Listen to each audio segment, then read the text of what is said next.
The climate crisis is a concept that really wants to bring in the urgency of the problem the world is facing. And climate emergencies, in my view, how Mother Nature is responding to unfortunate exploitative, extractive activities. And so the emergencies we see, whether they're floods, heat waves, drought, all of this is Mother Nature responding to our own activities. Now, climate crisis and climate emergencies, when we talk about climate,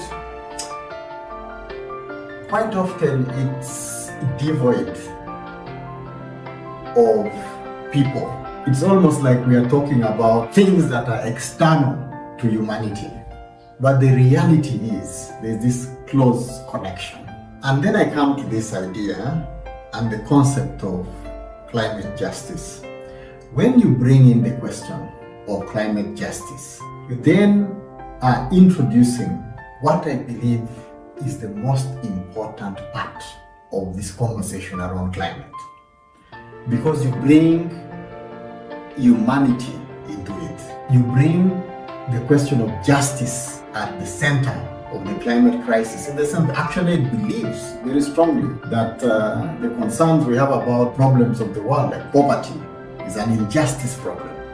Poverty, like Mandela said, is an injustice. It cannot be solved through charity.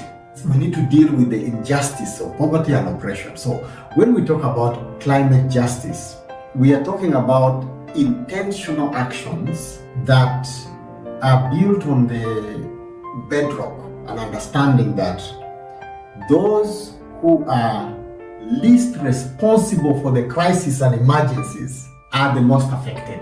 ActionAid, in its flagship report about what's fueling the climate crisis, shared that the two leading drivers of the climate crisis were fossil fuel extraction and, surprise, surprise, industrial agriculture. This is not something that many people are aware of. Of course, there are some technical people who have done research are aware of this, but in the public narrative, it was a surprise that industrial agriculture is a big issue. And so it's then, as we thought about our climate justice campaign, Fund Our Future, we then focused on the justice element. We want to add value by amplifying the concept of justice in the climate discourse.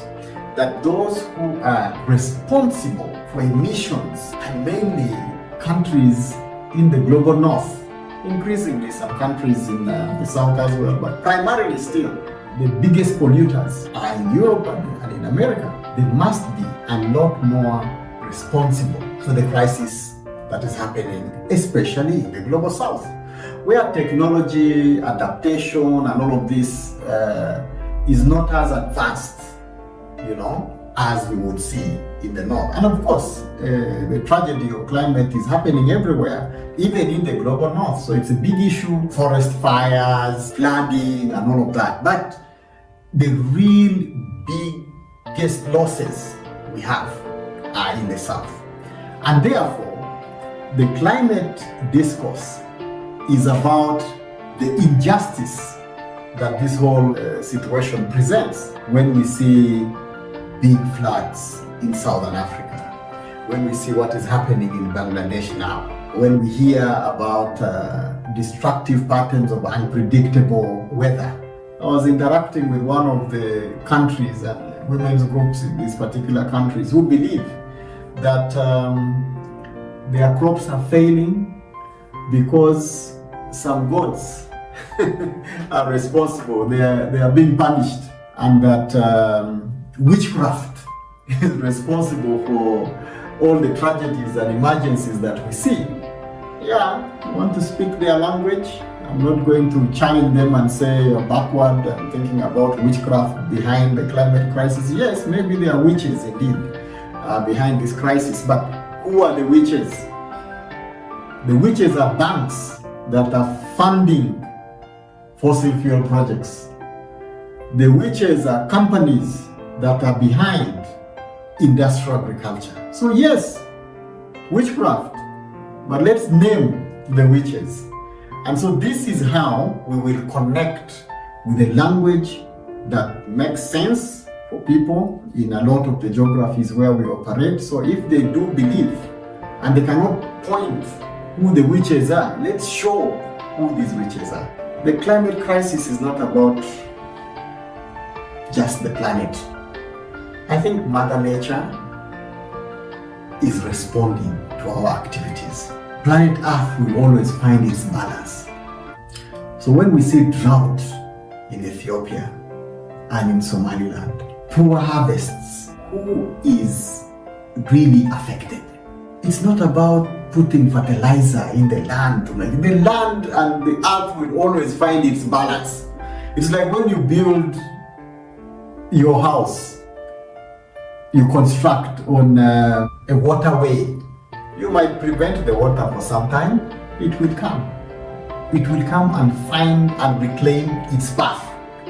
So when we talk about the crisis of climate, not just the crisis of the environment, it's the crisis of humanity.